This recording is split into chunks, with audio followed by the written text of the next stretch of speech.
In Hollywood, every star needs protection. Not real protection, of course. God forbid, we mean image protection. Introducing the Hollywood Float Plan, the premium crisis management package for celebrities, studios, and rich people with a very inconvenient night on the water. Got broken glass? No problem. Got screaming witnesses? We can blur that out. Got a timeline that makes absolutely no damn sense? Our experts will stretch it, fold it, and dress it up in a tuxedo till it looks like a tragic accident. With the Hollywood Float Plan, you get immediate narrative control. Before the body's even cold, we've already got 3 friendly quotes, 2 soft focus headlines, and 1 polished public statement about deep sorrow. Witness reduction technology. Not reduction like that. Relax.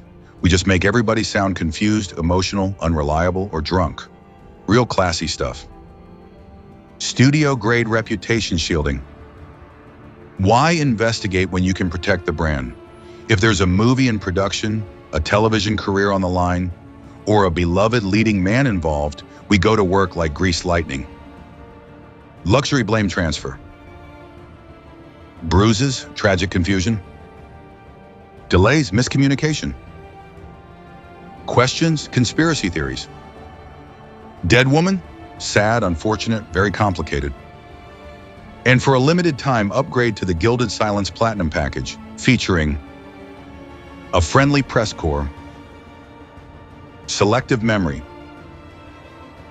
missing urgency, and that old-fashioned Hollywood magic where powerful men walk away clean while everybody else gets buried under the credits.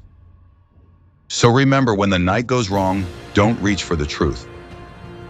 Reach for the Hollywood Float Plan. Because in this town, image floats. Even when justice sinks. The Hollywood Float Plan. Turning scandal into sympathy since the Golden Age.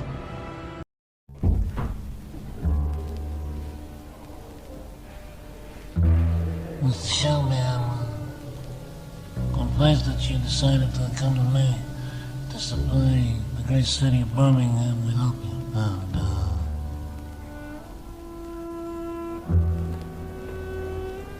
Well, in this case, I must say no to you, Mr. Shelby. You see, I understand that in small aid you have professional involvement in office hours.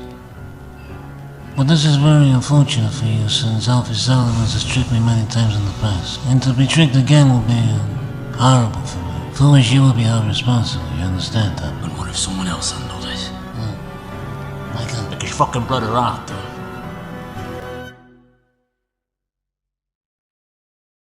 What if I told you that some of Hollywood's most cherished stars were living double lives so elaborate that they make today's celebrity scandals look like child's play? Behind the glamour and glitter of the Golden Age lurked family secrets so shocking that studios spent millions to bury them. We're talking about stars who erased their heritage, invented phantom families, and carried guilt that would destroy them. Glittering premieres, elegant mansions, and adoring fans. The stars of Hollywood's Golden Age seemed to live charmed lives, but behind those dazzling smiles and carefully posed family portraits lurked secrets so explosive that the powerful studio system spent millions to keep them hidden. These weren't just minor indiscretions. They were life-altering family secrets that would have shattered the pristine images audiences cherished. During Hollywood's Golden Age, roughly spanning the 1930s to 1960s, stars were manufactured personas, not just actors. Studios like MGM and Paramount controlled every detail of their lives, often fabricating entire identities. Publicists and fixers buried scandals, while ironclad contracts gave studios immense power. Today, with memoirs surfacing and studio records finally emerging, we're discovering the personal sacrifices and secrets these icons kept hidden to preserve their carefully crafted images. Hidden identities and fabricated origins. Marilyn Monroe, the foster child who never found home. Behind Marilyn Monroe's platinum blonde bombshell image lay one of Hollywood's most heartbreaking stories of abandonment and the desperate search for love. Born Norma Jean Mortensen in 1926, she never knew her father and spent most of her childhood in foster homes and orphanages after her mother Gladys was institutionalized for mental illness. The little girl, who would become the world's most famous icon, was shuttled between 11 different foster families before age 16. She endured assault by at least one foster father and developed a stutter that plagued her throughout her life when she was nervous. At 16, she married a neighbor's son, primarily to avoid returning to the orphanage. Monroe's famous breathless voice and childlike demeanor weren't just acting choices. They were psychological defense mechanisms developed in childhood to seem non-threatening and lovable to the adults who controlled her fate. The tragedy of Monroe's later life stemmed directly from her childhood trauma. Despite worldwide fame and adoration, she remained convinced that everyone would eventually abandon her, leading to a pattern of desperate relationships and 3 failed marriages. She was in and out of psychiatric hospitals, struggling with dependency on sleeping pills and alcohol. Her famous affairs with powerful individuals like John F. Kennedy were partly attempts to find the father figure she had never had. Even at the height of her fame, she would call friends in the middle of the night, terrified of being alone. On August 5, 1962, Monroe was found deceased at age 36 from an overdose of barbiturates. The woman who had brought joy to millions had never been able to heal the wounded child within herself. Her passing marked the end of an era, but also highlighted the devastating cost of childhood trauma that no amount of fame or success could repair. Clark Gable and Loretta Young, Hollywood's most explosive secret child. In 1935, Clark Gable and Loretta Young, both at the height of their careers, began an affair while filming The Call of the Wild, which resulted in an unplanned pregnancy. Fearing scandal, Young devised an elaborate plan to cover it up. She secretly gave birth to a daughter, placed her in an orphanage, and later adopted the child, naming her Judy. For years, Young maintained this fiction, never revealing that Gable was the biological father. Gable never acknowledged Judy, though they met once when she was 15. Young denied the truth when Judy questioned her resemblance to Gable. The secret remained intact for decades, with Hollywood insiders speculating, but the press never confirming it. In 1994, Judy revealed in her autobiography that she confronted Young in 1966, and Young finally admitted the truth. The deception was motivated by Young's Catholic beliefs and her desire to protect her career. The emotional toll on all involved was significant. Young lived in fear of exposure, Gable never acknowledged his daughter, and Judy grew up confused about her origins. This cover-up highlights the lengths stars went to protect their images and the power of Hollywood's studio system to shape public perception. The aftermath of this revelation shows the resilience of the human spirit.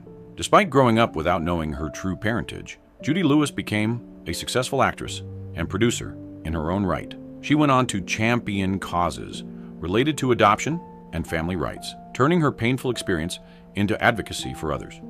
Her relationship with Loretta Young, while strained by years of deception, eventually evolved into mutual understanding and forgiveness. Young, burdened by guilt for decades, found peace in finally telling the truth. The secret that had tormented 3 people for 60 years ultimately brought them a measure of healing. Rock Hudson, the marriage that saved a career. In the 1950s, Rock Hudson was Hollywood's leading gentleman, handsome, charming, and marketed as the ideal bachelor. In reality, he was a gay individual forced to hide his identity. When rumors threatened to expose him in 1955, his agent arranged a sham marriage to Secretary Phyllis Gates to preserve his image. The staged union ended in 1958, having served its purpose. Hudson resumed his secret life, maintaining a straight persona publicly while living authentically in private. His 1985 AIDS diagnosis exposed the truth and marked a shift in public awareness. His story reflects Hollywood's extreme measures to protect star personas. Hudson's final act became one of unexpected heroism. When he revealed his AIDS diagnosis in 1985, he became the first major celebrity to put a human face on the disease. His announcement led to a doubling of donations to AIDS research organizations almost overnight. In his will, he left $250,000 to help establish the American Foundation for AIDS Research, AMFAR. His passing marked a turning point in public awareness and compassion for AIDS victims. The individual who had hidden his true self for decades used his final months to help save others living with the same secret struggles he had endured. Merle Oberon, erasing an entire heritage. When audiences gazed at Merle Oberon's exotic beauty in films like Wuthering Heights, they were told she hailed from aristocratic British roots in Tasmania, Australia. The truth? This Oscar-nominated actress was born Estelle Merle O'Brien Thompson in Bombay, India in 1911, the daughter of a 14-year-old mother of mixed heritage and a British father. The reality of Oberon's birth was troubling. Her biological mother, Constance, was the victim of assault, likely by her stepfather, Arthur Thompson.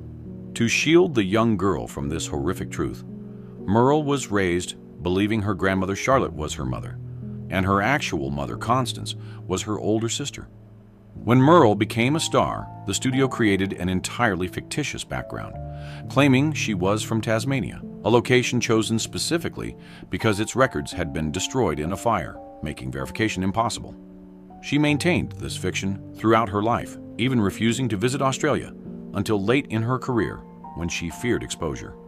The deception required constant vigilance. As she aged, Oberon underwent painful skincare treatments and specialized lighting to conceal her mixed-race complexion. Even her husband and children weren't told the truth. This wasn't mere vanity. In an era of strict limitations, the revelation of her true heritage would have ended her career instantly. Despite the burden of her secret, Oberon displayed remarkable resilience and generosity throughout her life.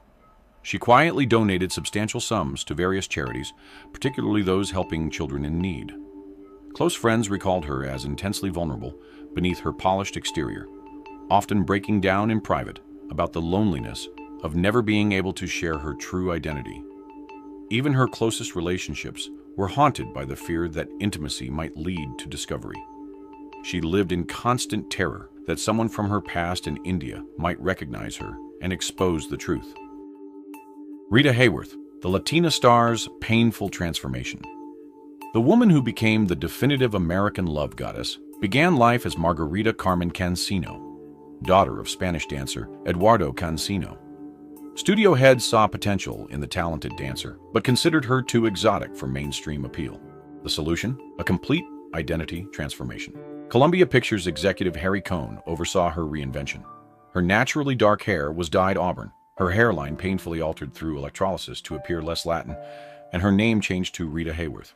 The studio fabricated a more acceptable background, downplaying her Spanish heritage. But this public transformation masked a far darker family secret.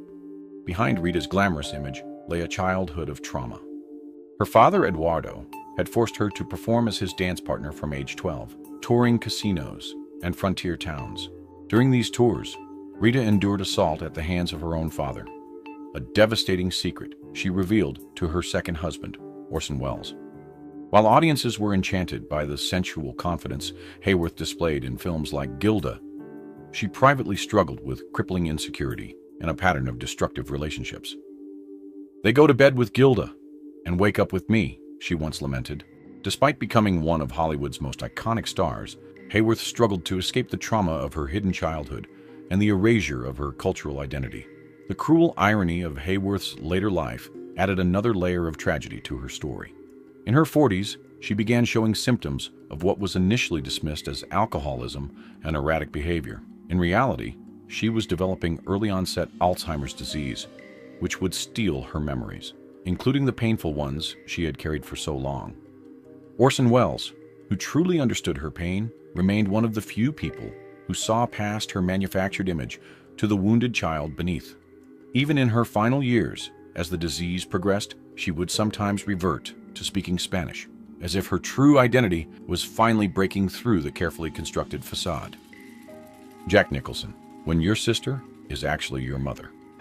In 1974, Jack Nicholson learned a stunning truth. The woman he believed was his sister June was actually his mother. His mother, Ethel, was really his grandmother. To hide June's unwed pregnancy in 1937, the family fabricated their roles so convincingly that Jack only discovered the truth at age 37 through a Time magazine reporter. Both women had passed away before he learned the truth. Though not traumatized, Nicholson reflected deeply on his past.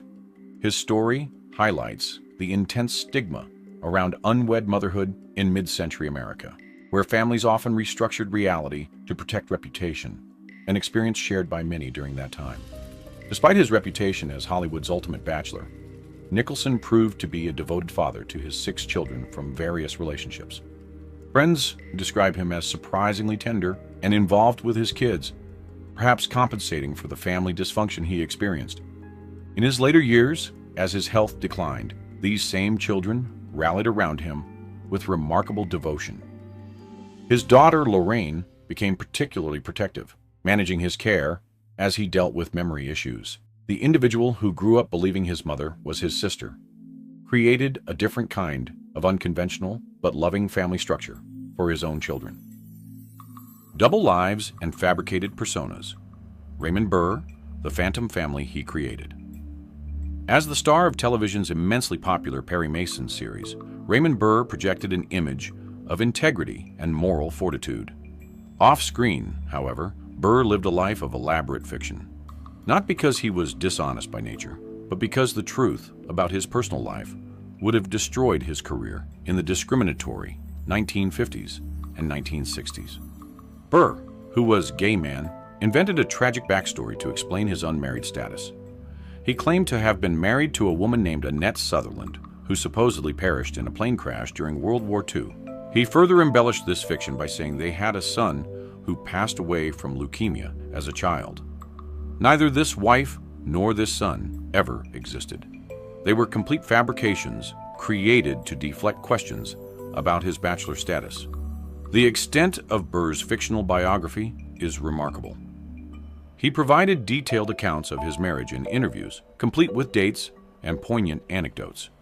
He claimed to have married and lost another wife, Laura Andrina Morgan, to cancer, another fabrication. While Burr did marry once briefly in the 1940s to actress Isabella Ward, the relationship was short-lived and childless. Behind this elaborate smokescreen, Burr maintained a 35-year relationship with his male partner, Robert Benavidez. The couple lived together on a vineyard they developed in California. Their relationship was known only to a small circle of trusted friends. When reporters pressed too hard about his personal life, Burr would shut down inquiries with a curt, "I don't discuss that."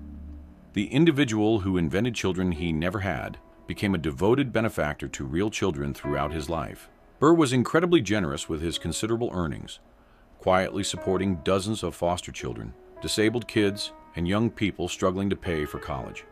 He created his own private foundation years before it became fashionable among celebrities. His charitable work extended to supporting medical research and disaster relief, often donating anonymously.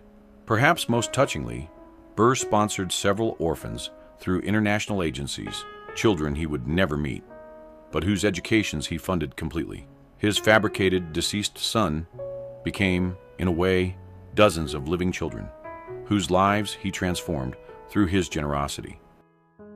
Spencer Tracy, the Catholic, his wife, and Katharine Hepburn. Spencer Tracy, known for his moral strength in films like Boys Town, faced a hidden personal struggle. Married to Louise Treadwell in 1923, Tracy was devastated when their son John was born deaf. Believing it was divine punishment for his own sins, Tracy's guilt contributed to his battles with alcoholism and depression. Publicly, the couple was seen as devoted philanthropists. But by the late 1930s, their marriage had ended in all but name, though they never divorced. In 1941, Tracy began a 26-year relationship with Katharine Hepburn, which remained largely secret due to Tracy's Catholic beliefs and refusal to divorce Louise. Hepburn and Tracy maintained separate lives, and their relationship was hidden from the public. Hepburn accepted the situation, never pushing for marriage or acknowledgement. Tracy's image as a family individual was carefully managed by studio publicity, while Hepburn was seen as just a friend. This arrangement lasted until Tracy's passing in 1967. Only after his demise did Hepburn speak about their relationship, respecting Louise's privacy. Their story highlights how Hollywood's carefully constructed public personas often masked complex private realities. The most remarkable aspect of this triangle was Louise Tracy's extraordinary dedication to their deaf son John. While Spencer struggled with guilt and alcohol, Louise became a pioneering advocate for deaf children. She founded the John Tracy Clinic in 1942, which became internationally renowned for teaching deaf children to speak and helping their families. Spencer, despite his personal demons, supported her work both financially and emotionally. The clinic became their shared redemption, transforming their private heartbreak into a legacy that helped thousands of families.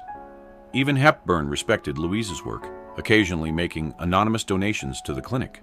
Tracy's greatest performance may have been maintaining his public marriage while privately supporting both women he loved in their separate but meaningful work. Joan Crawford, Mommy Dearest behind closed doors. Joan Crawford meticulously crafted her public image as a glamorous Hollywood star and devoted mother to her 4 adopted children. Fan magazines showcased her disciplined family life, presenting her as a model of maternal care. However, her eldest daughter, Christina, revealed a darker reality in her 1978 memoir, Mommy Dearest, published a year after Crawford's passing. The book described Crawford as an abusive, alcoholic mother, subjecting Christina to physical beatings, psychological torment, and bizarre punishments, such as the infamous no wire hangers incident. While Crawford's younger daughters disputed Christina's claims, the memoir altered public perception of the star.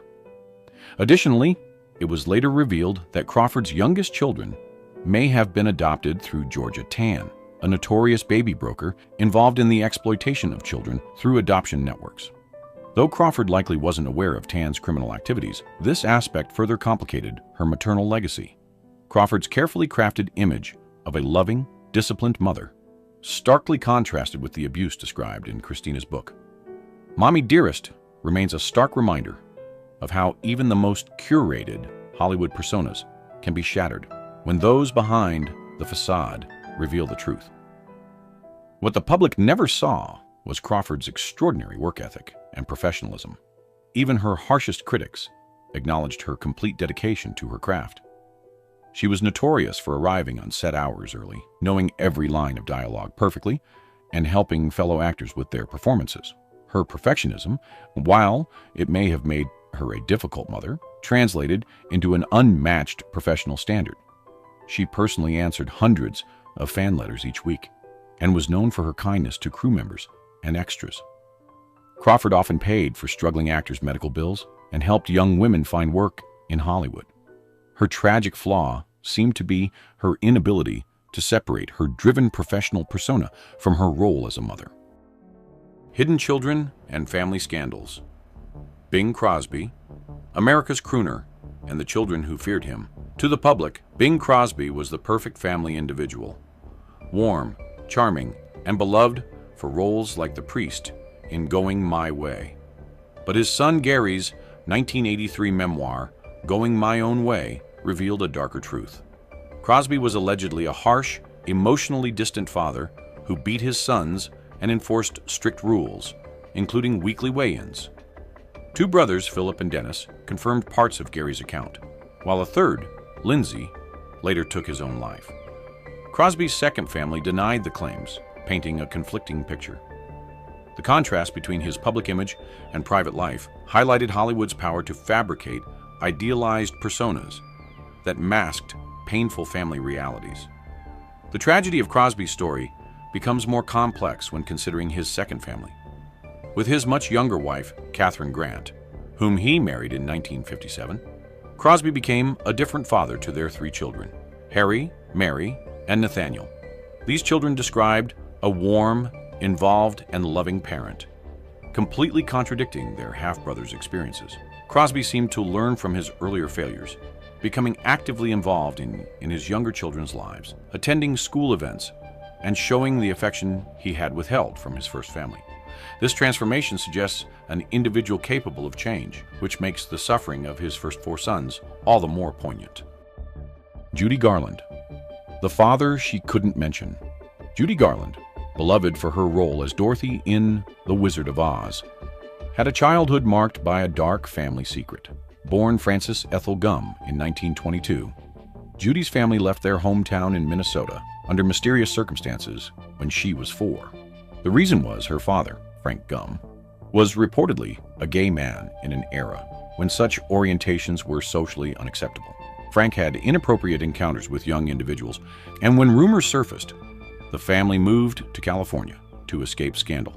Judy was told they were relocating for better showbiz opportunities, never learning the true reason. Frank's marriage to Ethel was strained, filled with arguments and separations, leaving Judy confused. While Frank favored Judy, their bond was complicated by his secret life and the pressure to maintain appearances. Garland's MGM image of an all-American girl hid the reality of her family struggles. Frank passed away when Judy was 13, taking many secrets with him.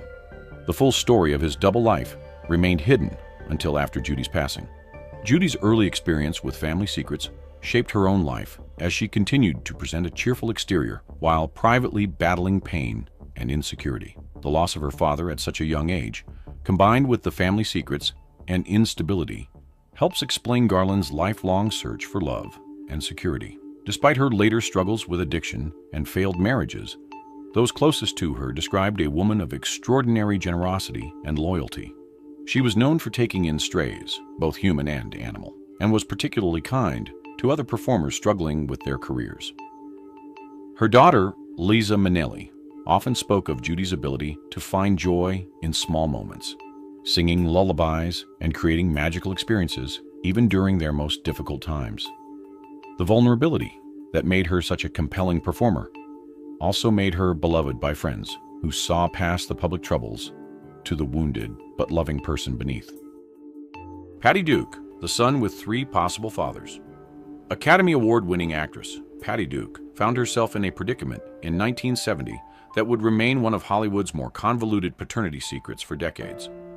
At just 23, Duke became pregnant during a period of extreme personal turmoil when she was involved with 3 different individuals in rapid succession. Duke had been romantically linked with teen heartthrob Desi Arnaz Jr., son of Lucille Ball and Desi Arnaz, but Lucille Ball strongly disapproved of the relationship due to the age difference. Duke then briefly became involved with actor John Astin, who was married but separated. In the midst of this complicated situation, Duke impulsively married Michael Tell, a virtual stranger who was subletting her apartment, in what she later described as a manic episode related to her then undiagnosed bipolar disorder. The marriage to Tell lasted just 13 days before being annulled, but the timing coincided with Duke's pregnancy. When her son Sean was born in 1971, Duke publicly identified John Astin as the father. Astin later divorced his wife, married Duke, and raised Sean as his son. For years, Sean Astin believed John was his biological father. The situation grew even more complex when, in Sean's teens, Duke told him she believed Desi Arnaz Jr. was actually his biological father, a startling revelation that understandably confused the young individual about his identity.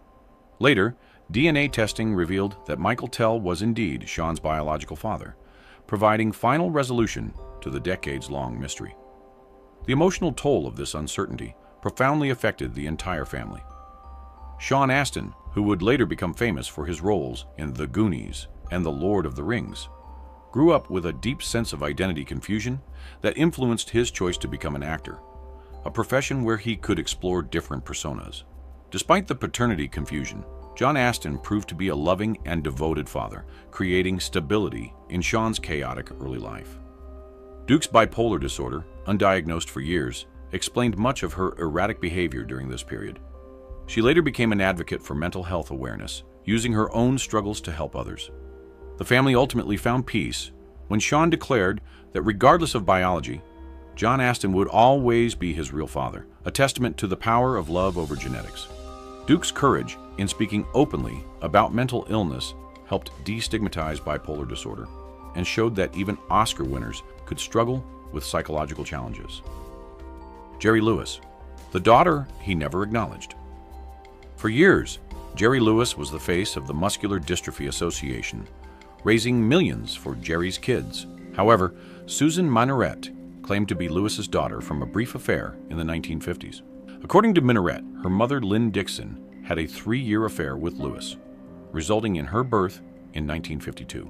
Despite attempts to contact him, Lewis refused to meet or take a paternity test during his lifetime.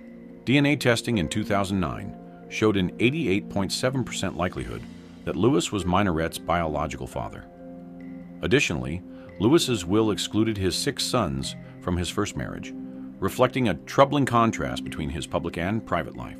The painful irony of Lewis's situation extended beyond his relationship with Susan.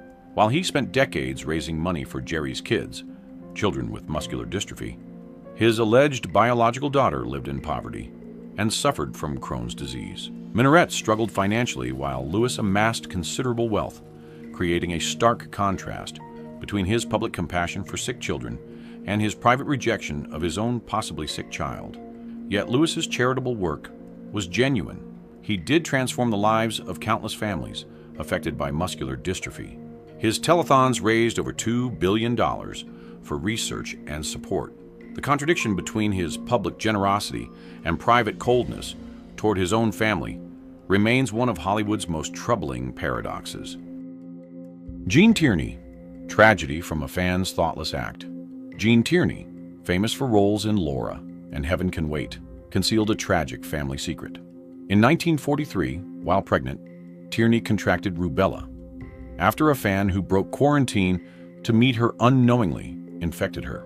As a result, her daughter Daria was born with severe disabilities, including deafness, partial blindness, and developmental delays. Fearing public backlash, Tierney and her husband, Oleg Cassini, privately placed Daria in an institution, a decision kept hidden from the public. Tierney's mental health deteriorated as she struggled with guilt, leading to hospitalizations and electroshock therapy. Years later, Tierney learned that the same fan who caused the infection had mentioned their meeting, though she said nothing. Tierney's grief and guilt remained throughout her life, and it wasn't until her 1979 autobiography that she revealed the painful story behind her seemingly glamorous public persona. This personal tragedy also inspired Agatha Christie's novel, The Mirror Cracked from Side to Side, though few connected it to Tierney's life. The full extent of Tierney's mental health struggle reveals a woman of remarkable courage. She endured 27 electroshock treatments that destroyed significant portions of her memory, including happy moments with her other daughter, Christina. The treatments left her feeling brutalized and confused, but she never stopped fighting to recover. Despite losing years of her life to treatment and depression, Tierney eventually found peace and even married again. Her later writings showed a woman who had faced her deepest demons and emerged with hard-won wisdom about forgiveness, both for the thoughtless fan and, most difficultly, for herself. Clara Bow, America's first It Girl, and her horrific origins. Clara Bow, the 1920s It Girl, and first American icon, rose from poverty to stardom, but her real life was marked by trauma. Born in Brooklyn in 1905, she endured abuse and instability. Her mother, Sarah, once attempted to harm her during a psychotic episode, and Clara later revealed she was assaulted by her father, Robert. Studios hid her past, crafting a false image of a carefree flapper. Behind the scenes, she battled anxiety, insomnia, and likely PTSD. Her mental health declined, leading to an early retirement at 28. Only decades later did biographers uncover the tragic truth behind her dazzling Hollywood persona. Despite her troubled start, Bow displayed remarkable kindness toward her fans throughout her career. She personally answered hundreds of fan letters and often sent small gifts to young women who wrote about their struggles. During her retirement in Nevada, she became known for her generosity to local families in need, quietly paying medical bills and school fees for children whose parents couldn't afford them. Her compassion for others seemed to grow from her own painful experiences. Even in her final years, struggling with her own mental health, she continued to send anonymous donations to children's charities, signing them simply, "From a friend who understands." Bobby Darin, the grandmother he called mother. When teen idol Bobby Darin burst onto the music scene with hits like Splish Splash and Mac the Knife, he presented the image of a confident, ambitious young performer. Behind this brash exterior, however, was a young individual whose entire identity was built on a family fiction similar to Nicholson's. Born Robert Walden Casotto in 1936, Bobby grew up in the Bronx, believing that Polly Casotto was his mother, and Nina was his older sister. The truth was that his sister Nina was actually his biological mother, who had become pregnant at 17 out of wedlock. To avoid scandal, Polly, who was actually his grandmother, claimed Bobby as her own child. Bobby learned his family secret from Nina herself in 1968. By then, he was in his 30s, married to actress Sandra Dee, and had established himself as a versatile performer. The revelation devastated him, particularly because he had idolized Polly, the woman he knew as his mother. Friends reported that Darren was never quite the same after learning the truth. Already suffering from a weakened heart due to childhood rheumatic fever, the emotional shock contributed to a period of soul-searching and identity crisis. He abandoned his carefully cultivated image, grew a mustache, moved to Big Sur, and began focusing on folk music and political causes. The tragedy of Darren's story deepened with the knowledge that he was racing against time. Doctors had warned him since childhood that his damaged heart meant he likely wouldn't live past 30. This prognosis drove his relentless ambition and his desperate need to achieve everything quickly. When he passed away in 1973, at just 37 during routine heart surgery, he had lived 7 years longer than predicted, but the family revelation had robbed him of precious time to process his identity.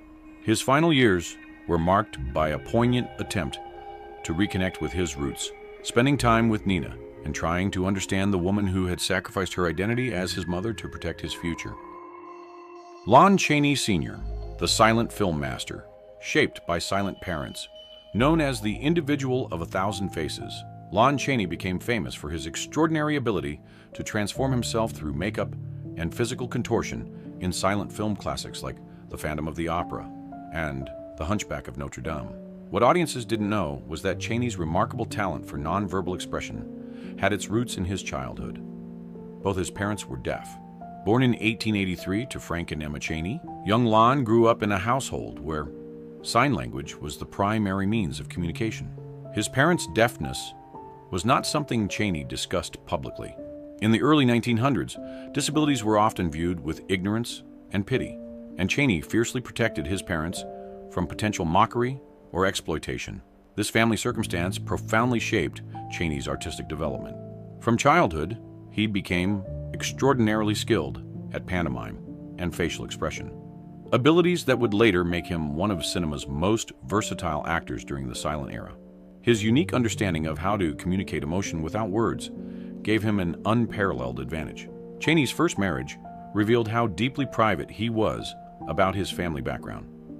According to biographers, his first wife, Cleva Creighton, only discovered his parents were deaf when she met them, as Chaney hadn't previously disclosed this fact. Their relationship reportedly suffered partly due to her insensitive reaction. Chaney's devotion to his parents was extraordinary. He served as their interpreter throughout his youth, helping them navigate a world that often dismissed or ignored deaf people. Even after achieving fame, he regularly sent money home and visited frequently. His parents' dignity and strength in the face of social prejudice profoundly influenced his later portrayals of misunderstood outcasts and monsters. Chaney once said, his greatest fear was not the elaborate makeup and painful transformations he endured for his roles, but the thought that his success might somehow embarrass his parents. When his father passed away in 1917, Chaney was filming The Hellhound of Alaska, and his grief was so intense that he could barely complete the picture. Scandals that shook Hollywood. Ingrid Bergman, exiled for forbidden love. In the 1940s, Ingrid Bergman embodied wholesomeness and virtue to American audiences, partly due to her role as a nun in The Bells of St. Mary's and the noble Ilsa in Casablanca. Her image as the antithesis of the typical Hollywood bombshell made her enormously popular and set the stage for one of the most dramatic falls from grace in Hollywood history. In 1949, while still married to her first husband, Bergman traveled to Italy to work with neo-realist director Roberto Rossellini on the film Stromboli. They fell passionately in love, and Bergman became pregnant with Rossellini's child while still married. When news of the affair and pregnancy broke, the public reaction was vicious and unprecedented. Bergman was denounced from the floor of the United States Senate, where Colorado Senator Edwin C. Johnson called her a powerful influence for evil and Hollywood's apostle of degradation. Churches called for boycotts of her films. Fan mail turned to hate mail overnight. The backlash was so severe that Bergman was effectively exiled from Hollywood for 7 years. She remained in Europe, married Rossellini after obtaining a divorce, and had 3 children with him, including daughter Isabella Rossellini, who later became a famous actress herself.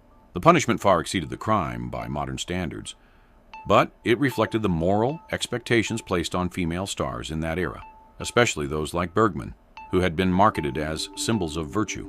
What makes Bergman's case particularly notable is that male stars routinely engaged in similar behavior without facing such consequences.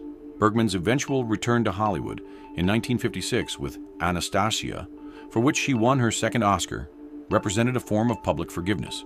When she appeared at the Academy Awards in 1959, she received an ovation that suggested the industry, at least, had moved past the scandal.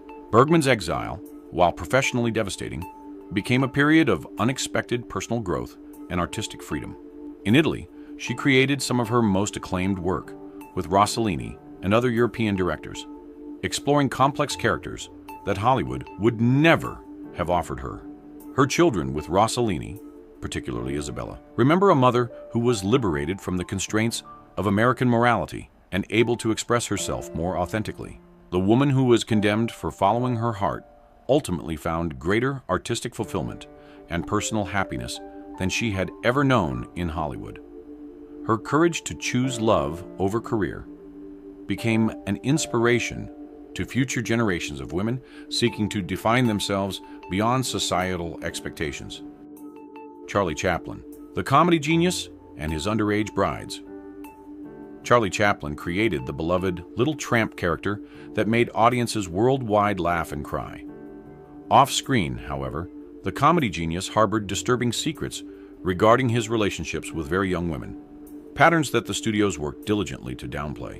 In 1924, the 35-year-old Chaplin became involved with 16-year-old actress Leda Gray, who was cast in his film The Gold Rush. When Gray became pregnant, Chaplin faced potential criminal charges under California's laws. To avoid prosecution, he hastily arranged a private marriage in Mexico. This wasn't merely a case of an older individual pursuing a younger woman, as was unfortunately common in Hollywood. According to Gray's later divorce filings, Chaplin had initially pressured her to undergo an illegal abortion. When she refused, the marriage was arranged primarily to avoid legal consequences, not out of love or commitment. The marriage quickly deteriorated. Gray gave birth to 2 sons in quick succession, while Chaplin allegedly engaged in multiple affairs and subjected her to emotional abuse. When Gray filed for divorce in 1927, her 50-page complaint detailed Chaplin's controlling and demanding behavior.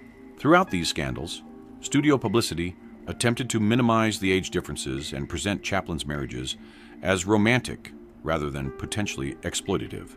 The full extent of his behavior toward young women was downplayed in official biographies for decades. Despite his personal failings, Chaplin's artistic genius created some of cinema's most powerful social commentary. His later films like The Great Dictator and Modern Times showed an individual deeply concerned with social justice and human dignity. Ironically, the individual who exploited vulnerable young women in his private life created art that championed the oppressed and powerless. His sons, from his troubled early relationships, eventually reconciled with him in later years, suggesting that, like many complex figures, Chaplin was capable of both causing great harm and creating great beauty. Gloria Grahame, the femme fatale who married her stepson. Gloria Grahame captivated audiences as the sultry femme fatale in film noir classics like The Big Heat and won an Oscar for The Bad and the Beautiful. Her off-screen life contained a scandal so shocking that it could have been pulled from one of her movies, a secret the studios managed to keep hidden for years. In 1948, Grahame married director Nicholas Ray, her second husband. The marriage was already troubled when, in 1951, Ray allegedly came home early one day and found Grahame in bed, with his 13-year-old son from a previous marriage, Tony. This discovery led to their immediate separation, though the true reason was kept strictly confidential. They divorced in 1952, with the public told only that they had irreconcilable differences. The story became even more scandalous. After Graham's subsequent marriage to writer Cy Howard ended, she reconnected with Tony Ray, who was by then an adult. In 1960, Graham and Tony married in a secret ceremony in Tijuana, Mexico. Gloria was 37, her former stepson was 22. For years, this extraordinary situation remained hidden from the public. The revelation only came during a bitter custody battle between Graham and Howard over their daughter in 1962. When the press discovered that Graham's fourth husband was her former stepson, it created a scandal that effectively ended her Hollywood career. The studios had successfully kept this inappropriate relationship out of the headlines throughout the 1950s, allowing Graham to continue working. Once the truth emerged, however, the backlash was severe. Major studios blacklisted her, and she was forced to find work in television, low-budget films, and theater. Graham's relationship with Tony Ray lasted until 1974, but her career never recovered from the scandal. Her story illustrates both the extraordinary lengths studios would go to protect valuable stars and the harsh consequences when such protection failed. The human cost of Graham's choices extended beyond her own career destruction. Her daughter Mariana, with Cy Howard, struggled with the scandal's aftermath, growing up with the knowledge that her mother's actions had shocked even jaded Hollywood. Yet those who knew Graham personally described her as surprisingly vulnerable and childlike, someone who seemed to be searching for the stability and love she had never experienced in her own troubled childhood. Her final years were marked by financial struggles and health problems, but she maintained her dignity and professionalism, even as opportunities dwindled. Barbara Stanwyck, the adopted son who became a stranger. Barbara Stanwyck projected strength and resilience in her film roles, qualities she needed in her personal life as well, particularly regarding her relationship with her only child, a story that remained largely private during her lifetime. In 1932, Stanwyck and her first husband, actor Frank Fay, adopted a 10-month-old boy they named Dion Anthony Fay. The adoption came at a time when Stanwyck and Fay were trying to save their troubled marriage. When the couple divorced in 1935, after Fay's alleged alcoholism and abuse, Stanwyck gained custody of 3-year-old Dion and raised him as a single mother while continuing her demanding career. Despite her efforts to be a good mother, the relationship between Stanwyck and Dion became increasingly strained as he grew older. By his teenage years, they were growing apart. Dion reportedly struggled with behavioral issues, while Stanwyck's demanding career and naturally reserved personality made emotional connection difficult. By adulthood, mother and son were essentially estranged. In a rare 1960s interview comment about her son, Stanwyck tersely said, "I have no son," effectively closing the topic to further discussion. Various accounts suggest that Dion may have had problems with substance abuse and the law, though details remain scarce. Some biographers have suggested that his rebelliousness may have been partly a reaction to growing up in the shadow of his famous mother, while others have pointed to the complications that can arise in adoptive relationships during that era, when adoption was often shrouded in secrecy and shame. The final confirmation of their estrangement came after Stanwyck's passing in 1990, when her will revealed she had left Dion only $5,000 from her considerable estate, essentially the minimum amount needed to prevent him from contesting the will. The bulk of her fortune went to friends, her longtime publicist, and various charities. Stanwyck's private heartbreak over her failed relationship with her son contrasted sharply with her public image as a strong, capable woman. Throughout her career, she maintained strict boundaries between her professional and personal lives, rarely discussing her private struggles. The deeper tragedy of Stanwyck's relationship with Dion was that she genuinely tried to be a good mother within the constraints of her era and personality. Colleagues remembered her rushing home between takes to check on young Dion, and she hired the best nannies and tutors money could buy. But Stanwyck, who had grown up poor and unloved herself, struggled to express emotional warmth. She showed love through providing material security and discipline, never having learned the language of affection. Friends recalled that she would watch other mothers embrace their children with a wistful expression, as if observing a foreign ritual she couldn't master. Her final years were marked by deep regret over the failed relationship, though she was too proud to admit it publicly. Gary Cooper and Patricia Neal, a secret pregnancy and its aftermath. In the late 1940s, Gary Cooper was the embodiment of American masculinity, tall, stoic, and married to socialite Veronica "Rocky" Cooper. Patricia Neal was a rising star, 25 years his junior. When they met filming The Fountainhead in 1949, they began a passionate affair that was kept out of the papers through studio intervention and press discretion.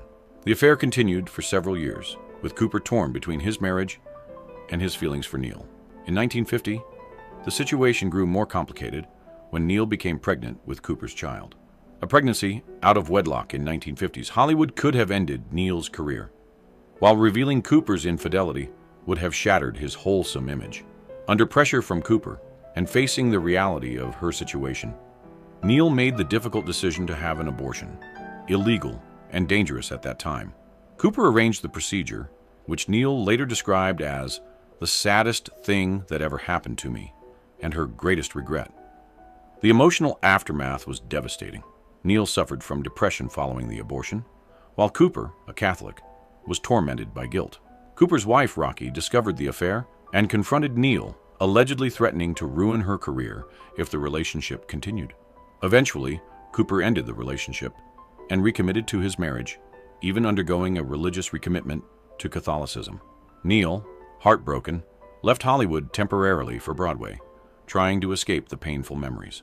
This entire episode remained largely unknown to the public for decades. At the time, fan magazines mentioned vague rumors about Cooper and Neal, but the pregnancy and abortion were never reported. Only in the 1980s, long after Cooper's passing, did Neal begin speaking openly about their relationship and its painful conclusion in interviews and her autobiography. The Cooper-Neal affair illustrates how completely the studio system could suppress potentially explosive scandals when motivated to protect valuable stars. It also reveals the personal cost, particularly to women, of maintaining the illusion of moral propriety in an era when career success depended on public image. Neal later stated that she believed complications from the illegal abortion may have contributed to her inability to carry pregnancies to term in her subsequent marriage. The long-term consequences of this affair haunted both participants for the rest of their lives. Cooper never fully recovered from the guilt of pressuring Neal into the abortion, and friends reported that he became increasingly withdrawn and melancholy in his final years. He passed away of cancer in 1961, having never spoken publicly about the relationship. Neal, meanwhile, channeled her pain into her acting, delivering some of her most powerful performances in the years following their breakup. She eventually found happiness in marriage to writer Roald Dahl, but she never forgot Cooper. In her 1988 autobiography, she wrote that she had loved him completely and that ending their relationship was like cutting out a piece of my heart. Dorothy Dandridge, the barrier-breaking beauty who passed away alone. Dorothy Dandridge became the first African-American woman nominated for a Best Actress Oscar for her role in Carmen Jones in 1954. But her groundbreaking achievement came at an enormous personal cost. Born in 1922, she faced the impossible challenge of being an African-American actress in an industry that refused to see her as anything more than an exotic curiosity. Despite her extraordinary talent and stunning beauty, Hollywood's limited views meant Dandridge could only play stereotypical roles. She was barred from most restaurants and hotels, even when promoting her own films. Studios refused to cast her opposite Caucasian leading individuals, limiting her to a handful of roles that showcased her abilities. Dandridge's private life was marked by tragedy beyond professional limitations. Her daughter, Harolyn, was born with severe brain damage, requiring lifelong institutional care. The cost of this care, combined with bad business decisions and exploitative managers, left Dandridge financially ruined despite her fame. In her final years, she struggled with depression and dependency on antidepressants and alcohol. On September 8, 1965, she was found deceased in her West Hollywood apartment at age 42 from an accidental overdose. The woman who had broken Hollywood's color barrier passed away alone and nearly penniless, her potential never fully realized due to the prejudices of her era. Hedy Lamarr, the bombshell who invented Wi-Fi. To the world, Hedy Lamarr was simply one of Hollywood's most beautiful women, a glamorous Austrian actress who starred in films like Samson and Delilah.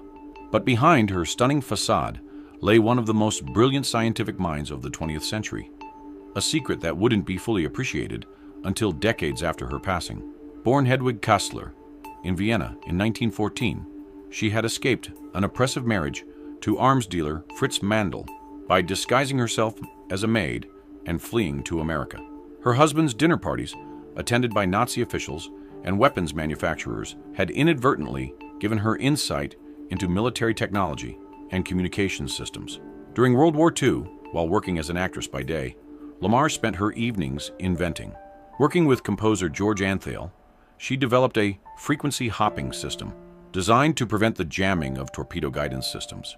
In 1942, they received a patent for this technology, though the U.S. Navy dismissed it as impractical at the time. The tragic irony of Lamarr's story is that her revolutionary invention, which would later form the basis for Wi-Fi, Bluetooth, and GPS technology, was completely ignored during her lifetime because she was just an actress. The patent expired before its true value was recognized, meaning Lamarr never received financial compensation for technology that would eventually be worth billions. She spent her later years as a recluse, struggling with financial problems and the effects of failed plastic surgeries.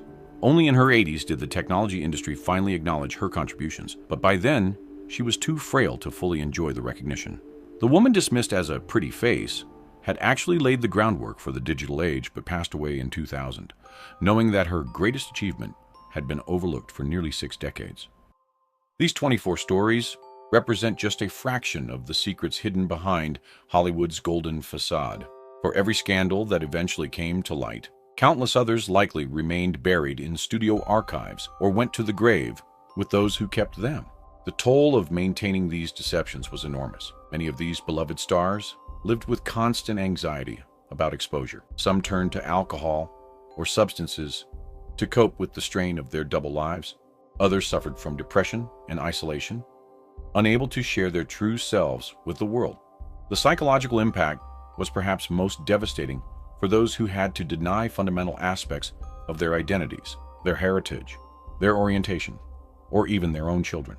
Imagine living like Merle Oberon, unable to acknowledge your own mother, or like Rock Hudson, forced to marry a woman to protect your career, or like Loretta Young, pretending your biological daughter was adopted.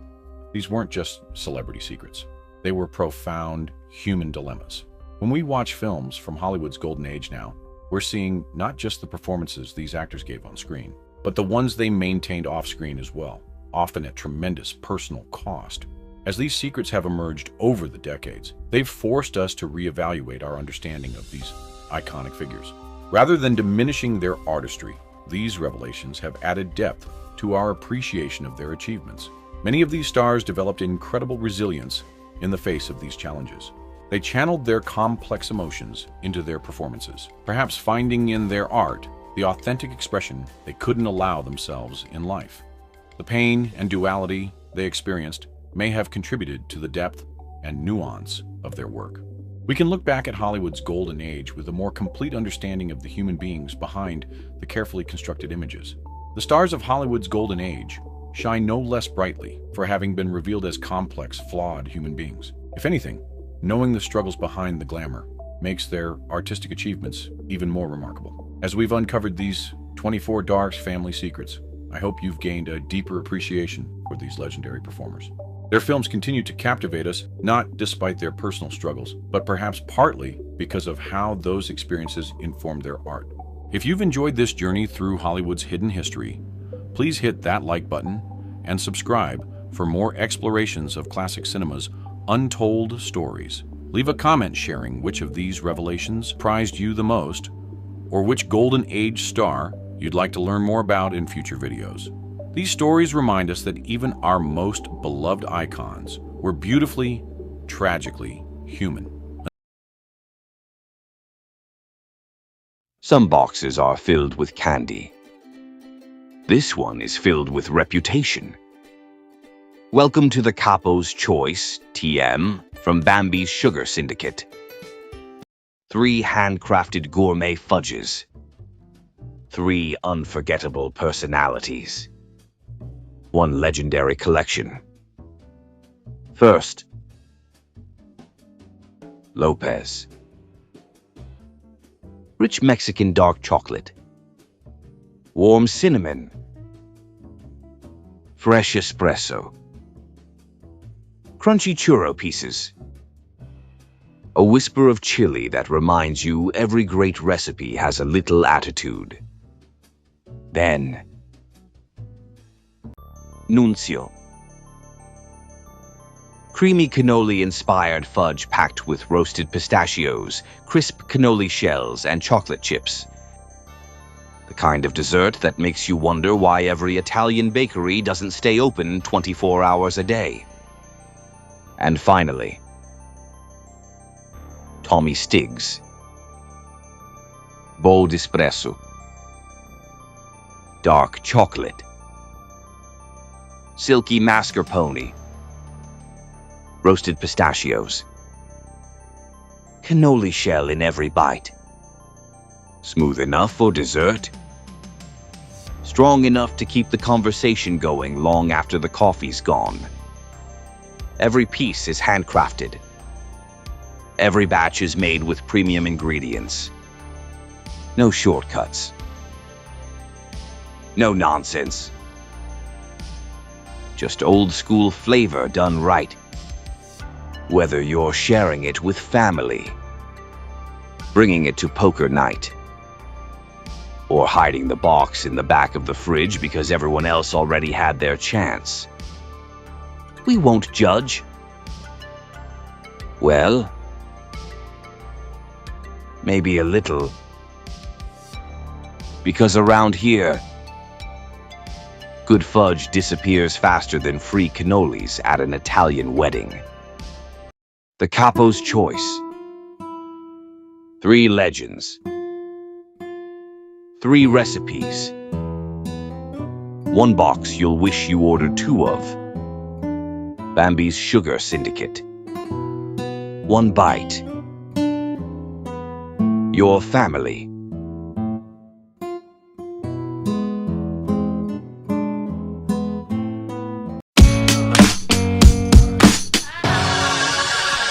Give me groceries and booze. Give me FaceTime with my friends. Give me intravenous news. Little drips of CNN. Give me meditation apps. Text me pictures of your dog. Just give me life. Give me peace. Give me noise. Someone give me fucking zen. Someone give me fucking zen.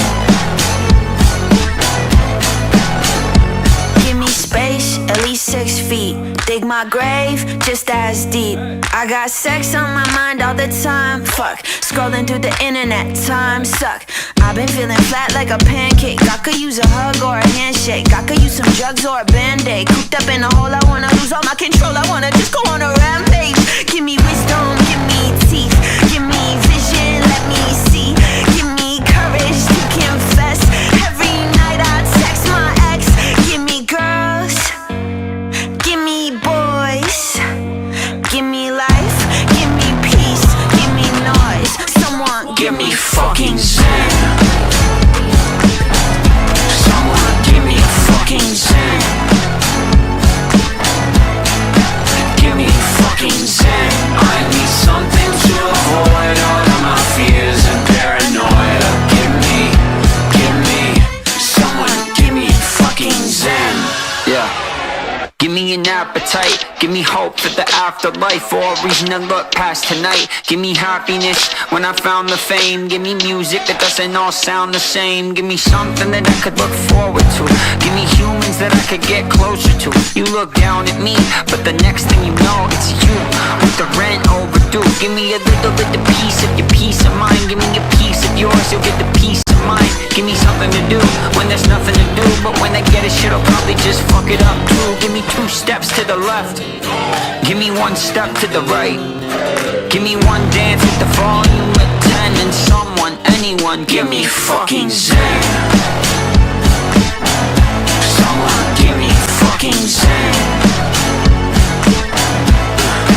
Give me fucking zen. I need something to avoid all of my fears and paranoia. Give me someone, give me hope for something better. Give me justice for my cries. Tell me we're all in this together, and if we're not, then tell me lies. Give me love, give me Wi-Fi, give me drugs, give me sky high, give me headspace. Set my head straight, cut the dead weight, burn the red tape. Give me the good old days from 7 days ago. Let me go outside again. Give me life, give me peace, give me noise. Someone give me fucking zen. Someone give me fucking zen.